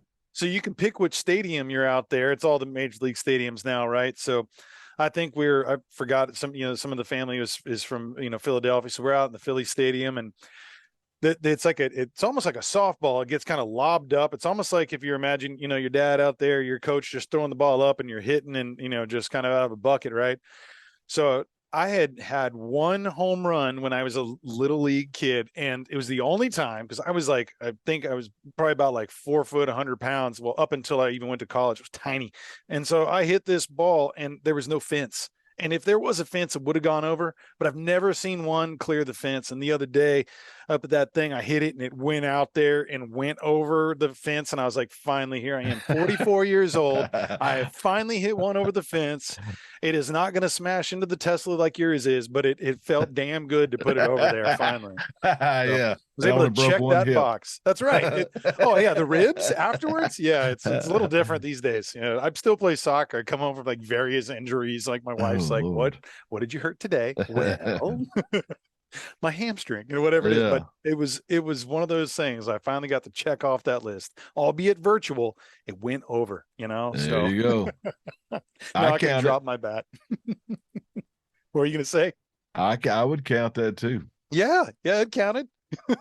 So that's as close as I'll ever get to doing that in real life. So I'll just have to take my wins there. So I was thinking about some other questions that I personally wanted to know about, and that's like what your favorite type of hunting is, and kind of conversely, or maybe connected, or maybe these are different, what your favorite thing is to cook, like wild game. What are some of your interests? What gets you out and the most excited about getting out in the field? What do you love chasing, and what do you love cooking? Man, I tell you, I really love to coon hunt. It's a social sport. You get to follow this very active dog back here. You get to follow him around the woods. Normally I'm going with somebody, a friend that's got a dog. And we talk about everything. We're just having a good time watching the dogs. It's probably the biggest thing I'm into right now, but I still love to turkey hunt and I love to bow hunt, for deer. And if I'm hunting it, I'm eating it, unless it's crows, but which I don't crow hunt much anymore, but my favorite meal would be fried bluegill brim out of the Saline River, where I grew up. I could eat fish every day. And during the summertime growing up, a lot of time, my dad had a job. He was called him a serviceman for what eventually became Tyson Foods. But up until that point, he would visit chicken farms in the area. He may have within 100 miles of where he lived, he would go to individual chicken farms and make sure that the chickens were healthy and that these were contract folks for whatever company at the time he worked for, which eventually turned into Tyson. Mm-hmm. And, if the chickens need medication or whatever, he'd order it and they'd put it in the feed or whatever. He was the guy that went around to all the farms, and he had so many that he had to do. And if he got done, he could lay it out and do them, however many a day until he got to Friday, or he could get them all done real quick. And by Tuesday or Wednesday, he'd be done. And the rest of the week, we fished every day. And in the summertime, if we went fishing, we were cooking fish, and we ate fish every day. And I mean, I have never gotten burned out on. I could eat them every day right now, 3 meals a day. I love them. My wife feels the same way about Mexican food, but that's my favorite. But I love, fried squirrel is my favorite. I was actually invited by Joe Wilson, who is the organizer of the World Championship Squirrel Cook-Off. It's going to be this September the 23rd up in, I think it's Springdale, Arkansas, Northwest Arkansas. But they've got a Facebook page, World Championship Squirrel Cook-Off. And I'm going to be a judge there. And they said they will have like 40 teams, I think. And Misty, Clay's wife, when we were talking about it, he invited me to be a judge, and I agree. Absolutely, I'll be agree. She's, that's going to be like 40 squirrels you got to eat. And I'm like, what's everybody else going to eat? I can eat 40 squirrels by myself. But squirrels, deer meat, it just goes without saying. That's good. I was raised on that. And bear meat, which obviously I hadn't been eating, but just in the last few years since I started killing bears, I'd love it. And my little girl would rather eat bear meat than she had a beef steak. She loves it. Bear chili that's her go-to. And it don't matter if it's August. She loves chili, bear chili. And so, I mean, we eat a lot of the game that we cook. I mean, that I kill. My wife she's kind of on the fence about stuff. I cooked up some ribs. I got a new smoker the other day. And nice. So I smoked some ribs the other day, and she's like, those look great. What kind of animal did that come off of before I eat it? And I'm like, well, it came off a hog. But after that, I told her, well, it was a wild hog. And she was like, well, it was good. So anyway, that's what I just. Yeah. Yeah. She's always kind of suspect. Like, that looks great. What is it? Yep. And she wants to know where it came from. So. Well, and I have the same thing, but I won't. I've had some friends that they'll feed their family something and then tell them later, and I'm like, nah, I will lay it all out there. And there's a company called Horizon Smokers that I partnered up with recently, and they ended up sending me a smoker, and I broke it in with wild hog ribs. Oh, and so I was excited. I used some of Jesse Griffith's seasoning from Daidoui and rib rub, which is, he puts magic in that. If you ever get rib rub from Daidoui, it is the best I've ever had. I'll have to get some of that. So delicious. And it was, of course, true to form too. Everyone who tried it was like, what's this one? I was like, that's Jesse's. Yeah. He does it right. But they tried it, but it was there's a hesitancy there too, but my youngest, she'll try a lot of things. And, it's like, we'll have, ground beef and stuff too, or ground venison. And that's the question she asks, is this buck meat or is this the other stuff? And I'm like, which do you prefer? It's venison, right? Yeah, exactly. But it's, there's something about being able to bring your own, like, it's like what we grew up to in the country life. It's like your groceries were what you got from the outdoors. It's like it wasn't the idea. We went to the grocery store too, but a lot of the things that are a staple was what we put in during the, fall and winter. Man. Yeah. I love cooking. My wife is an excellent cook, but she absolutely hates to cook. I like to cook, so we got a deal. I cook it, she cleans. So a lot of the cooking, she still cooks a whole lot, but if we're fixing something, I love to cook. And a lot of the stuff is a game that I get to bring home. Wild turkey. I love the turkey hunt. And there's, as far as somebody eating something that's tame, you eat a turkey out of the store, then you eat a wild turkey. There is no comparison, and even she'll tell you that she'd rather have wild turkey than tame turkey anytime.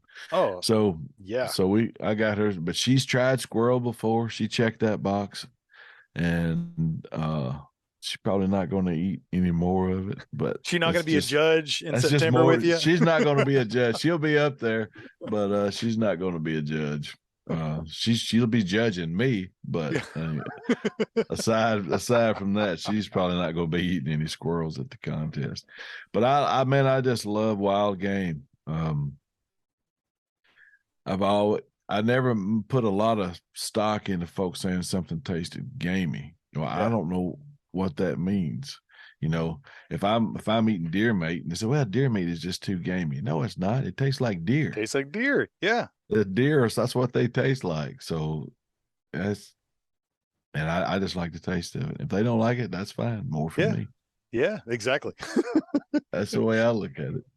Well, I was curious too. Is there any like bucket list hunting or fishing trips you haven't checked off yet that you have that you're like, I'm going to do that someday, or that you want to? Man, this is going to blow. Probably people will that have any knowledge of the stuff that I chase now will probably think this guy, he's lost his mind. I would love to shoot a Cape buffalo in Africa. When I grew up reading anything that I could. If I couldn't go outside, I wanted to read about being outside. Mm-hmm. So one of the first big books that I read as a kid, I was probably in the 6th or 7th grade, was Death in the Long Grass by Peter Hathaway Capstick. And from that led me into Robert Ruark and all the famous authors about big game hunting in Africa.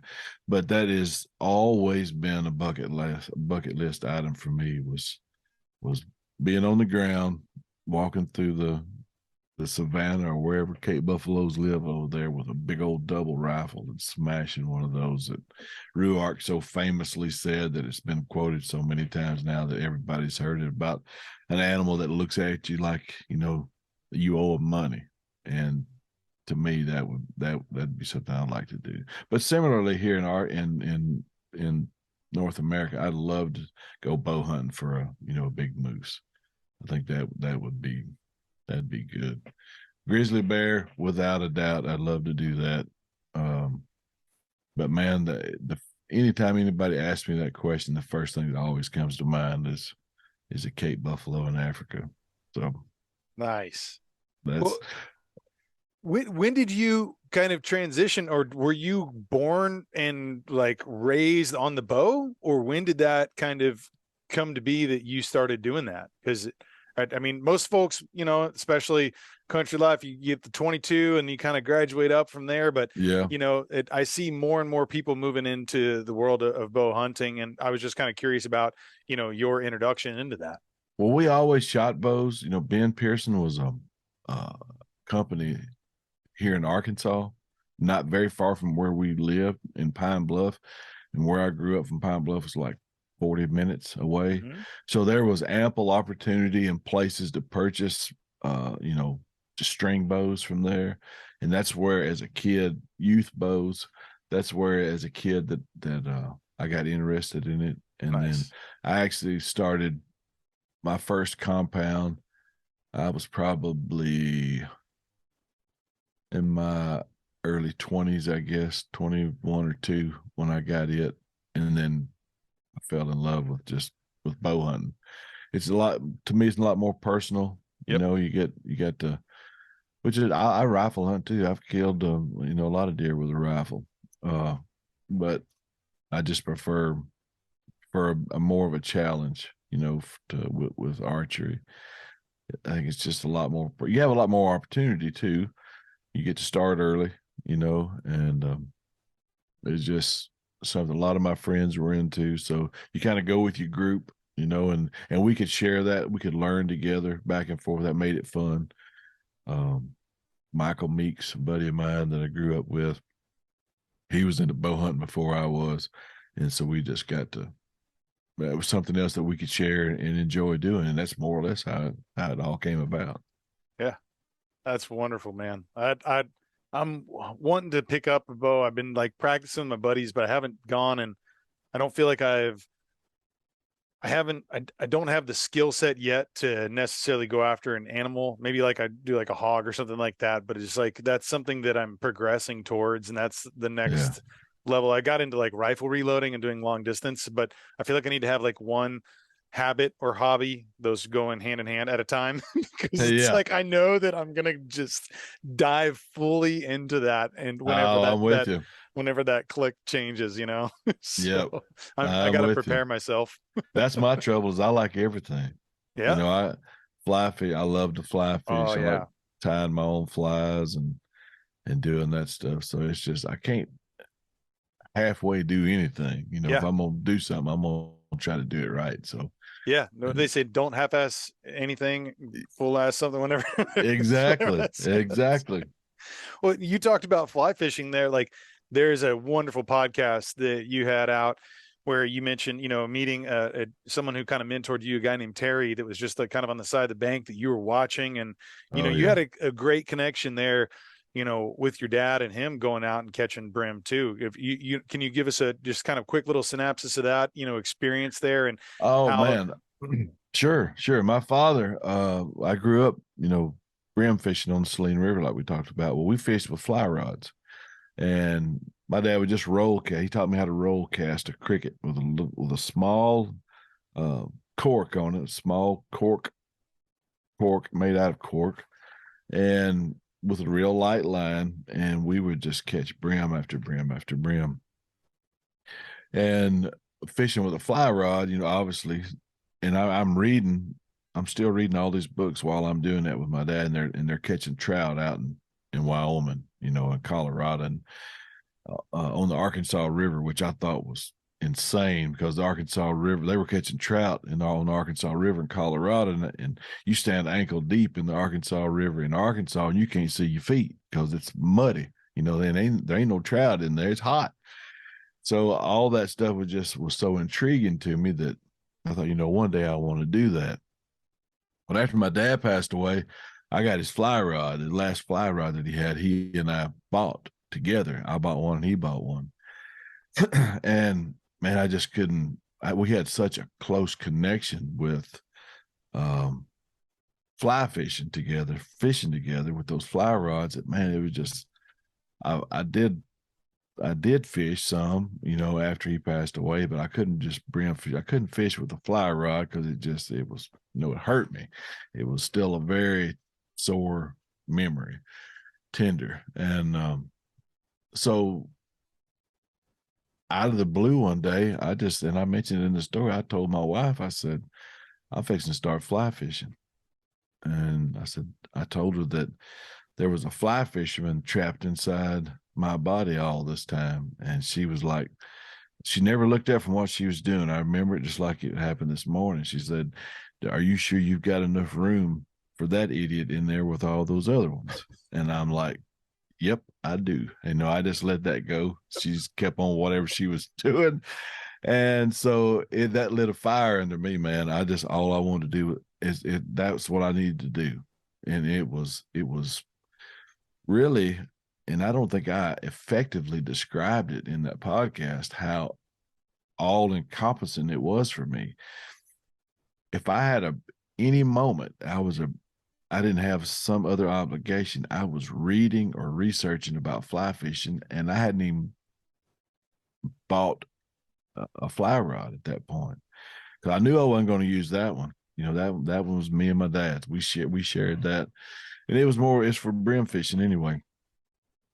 So I was researching and reading articles and talking to people. There is a fly shop in Little Rock. So I'd drive to Little Rock. If I was in that part of town working, I'd roll up in there, and man, I was just walking through there, touching everything and asking questions and not buying anything because I was still researching, doing all my research. So finally I said, okay, this is what I got to have. I got to have, a handful of flies. I fixed to buy a fly rod, reel, all set up, and some waders because all I had was duck hunting waders. So I bought some fly fishing waders with some boots that wouldn't slide out from under me like duck hunting waders will. And I said, I'm going to go. I happened to be in the area where I wound up fishing a week before that. Drove up to this parking lot. I could see the river down there. I read the regulations on when you could be there, how you had, it was a trophy catch and release only place, had to have barbless hooks. There was nobody there. So I thought, well, this is where I'm coming when I decided to go. So I went back home. I wound up buying a handful of flies, a rod, and everything I needed to get out there to go one time. And I drive up, and there's one car in the parking lot. I walk down the trail down to the river, and this guy's in a narrow part of the river, and he looks like Norman Rockwell painted him in there. So I walk past him, walk behind him, and go down the river a ways, and I start fly fishing. Man, I look up there, and this cat catches a fish, and I'm like, oh, they're biting. This is fixing to be good. Whatever fly it was I tied on there, I rolled it out there. It drifted all the way down to the end. Nothing. I pulled it back. I look up there. He catches another fish. I'm like, dadgum, it's just a matter of time. Well, hour and a half later, I have repeated that same scenario 1,000 times, changing flies all the way. I'm looking up there, and this clown is catching fish after fish after fish. And I'm like, what am I doing? I'm checking my flies for hooks, making sure there's a hook in there. And finally he says, hey, man, boy, they're really stacked in up here. Won't you come up here and fish? I'm like, no, I don't need this guy to teach me how to fish. I'm good. Thank you. Anyway, so I hated him. Not only was he a good fly fisherman, but he was a gentleman too. I thought, well, this is terrible. This he's making fun of me is what he's doing. Like, I'm good, pal. You just thank you. I go back to fishing. I'm thinking I'm eventually going to, at least eventually, one's going to run into my hook and I'm going to put one in the basket. Well, that never happened. So the horn blows up at the dam. We're fishing right below the dam, and you got to get out. They're fixing to release water. So the water's fixing to come up. You got to go. So the horn blows mercifully, and I gather up my pride and everything. I still had a wonderful time because I was out there doing it. And in that span of time,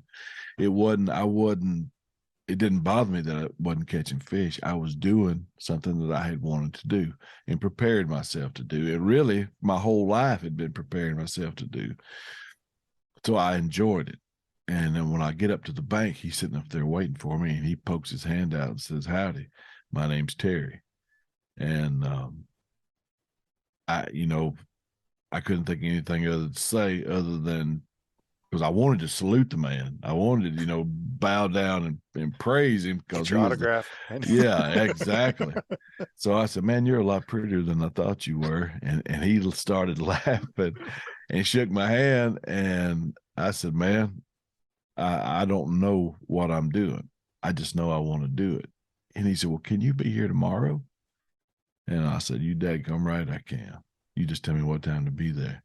And that was, I think, 2017.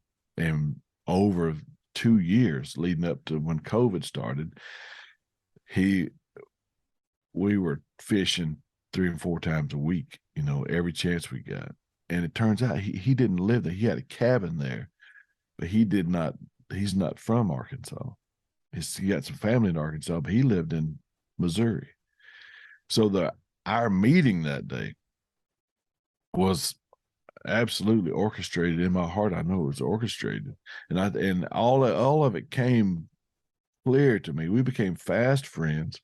He taught me he's a wonderful man. He and his wife, whose also name is Terry, they became friends of ours, and he taught me so much about anything, about tying flies, to reading the water, to when to fish, where to fish, all the nuances to make myself successful. And I have caught a bunch of fish through his tutelage, and he just taught me so much. And a couple of years ago, I'm talking about when COVID started, he more or less had to change jobs and was back home in Missouri a lot more. So our fishing together didn't happen near as much, and it hadn't happened as much since then.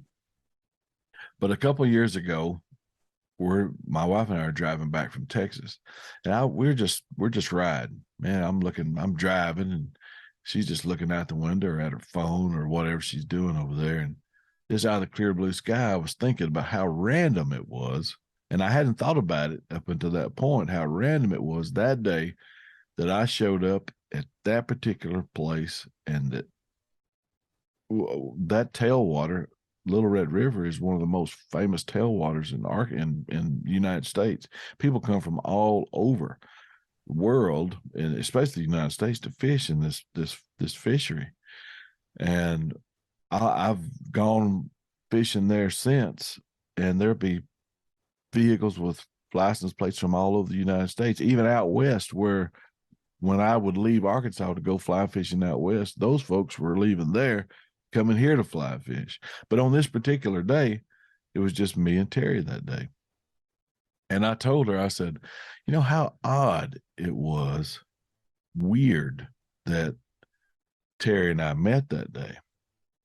She's like, what are you talking about? And I'm like, I could have gone to several different landings, two or three different rivers, and done the same thing, had the same experience of going out and fly fishing by myself. But I chose that place on that day and that particular time. And I was there with Terry and met Terry, who won in a million.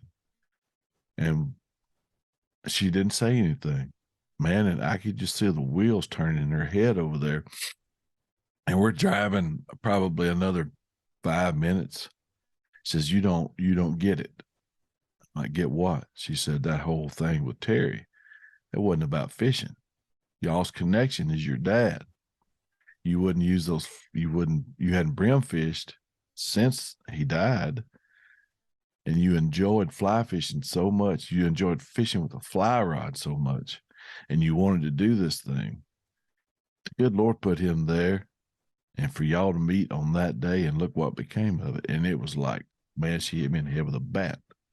It was just so obvious then that I even talked about it in that podcast. I believe the journey of me going from getting over or being able to grieve and get to the point to where I was able to get past that grief and get back to enjoying something that my father and I love so much to do together was orchestrated, and Terry was there to stick the pin in it and to say, it's okay to do this. It's fun.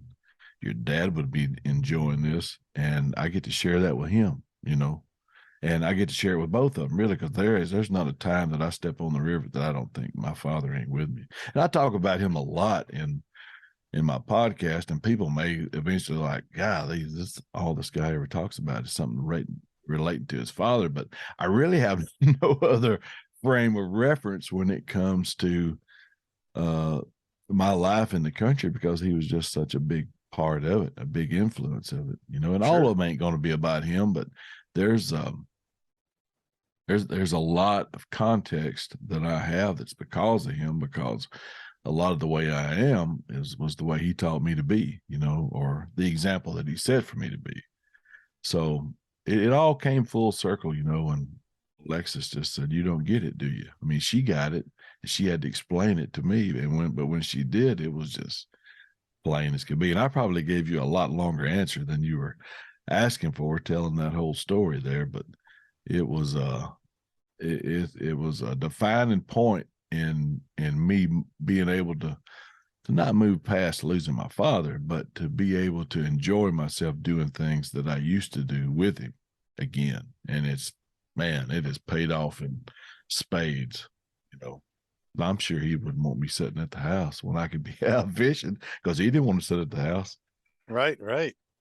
Well, no, I'm glad that you shared that. I think it's what a divine connection there, and how powerful that is and impactful for you. And, you sharing something that you and your dad shared, and, just kind of generationally, like what we're doing with our children, what we've done with our parents and our grandparents, and, those moments and those experiences, and especially being able to find those threads and helping you through your grief, and, your heart and your soul of like how happy that thing makes you, and you're still connected, the interconnectedness that will continue to be there, and you're continuing to echo that on to your, future generations. And, it's a wonderful thing. So I'm very glad you shared that. I think everyone's going to enjoy hearing that story, and how profound that was for you. I mean, that's a huge moment. I think that, everybody's usually right where they're supposed to be. And last night, I was talking to a friend of mine, Jacob Wood, he and his wife just had twins, and they're having a tough time. taking care of one baby is something. Taking care of two, holy cow! Yeah. It ain't double. That's like quadruple. Mm-hmm. And I was talking to him last night, and I said about 10 o'clock, and I realized I had texted him to check on him, and I thought, dadgum, it may be too late. And then I thought, no, I'm sure he's not asleep. Well, he wasn't.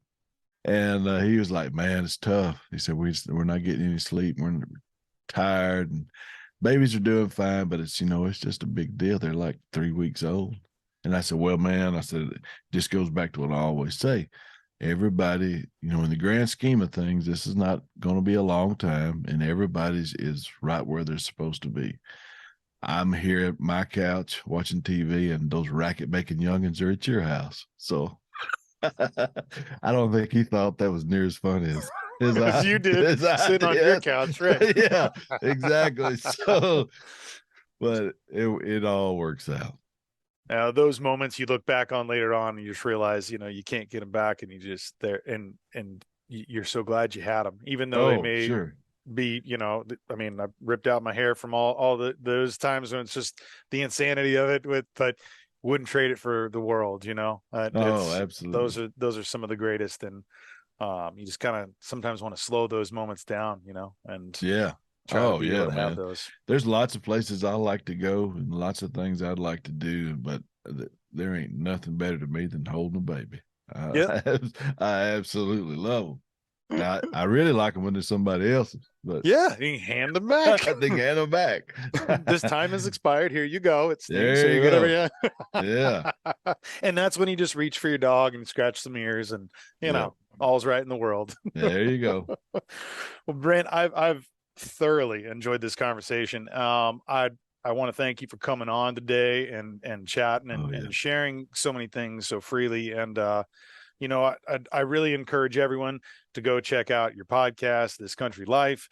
Right now they can find it on the Bear Grease network there with the MeatEater network of podcasts. And for those who don't already follow you and want to and learn more about things, where are some good places, through your socials and stuff for people to find you? Yeah, Instagram is good. It's Brent _ Reaves, and it's Reaves. Anybody can be Reeves. It takes us special. My dad actually told me that Adam and Eve's last name was Reaves, and I said, well, how come everybody's name ain't Reeves now? And he said, well, once they got to acting up, they'd kick them out of the family and call them Johnson or something else. So it's only us purebreds that are left, the Reaves. The way it's spelled, the right way to spell it, right? Exactly. That's the way you spell it, man. So, but that's where you find me, Brent _ Reaves on Instagram. Wonderful. Well, hey, again, thank you so much. I wish you all the continued success with everything you're doing, all your endeavors, your podcast, everything you're doing, man. And it's been an honor to have you on here today. And, and hopefully we can get you on again sometime. We can chat some more, because I thoroughly enjoyed it. And I know everyone else will too. So I appreciate it, brother. Me too. You got the best podcast name in the history of podcasts. I called my brother this morning. I said, man, you'll never guess the podcast we'll be on today. And I told him, and he said, that is the absolute best name ever. I'm like, for real. I love it. You got to do something with that, man. I mean, as a kid, I learned you got to jump out in front of that one real fast. Get ahead of it. It's like, go. I made the joke first. Now everyone else is second. You got to do your best, man. There it is. Thank you, George. Well, thanks, bud. We'll talk soon. You have a good afternoon. Okay. Take care.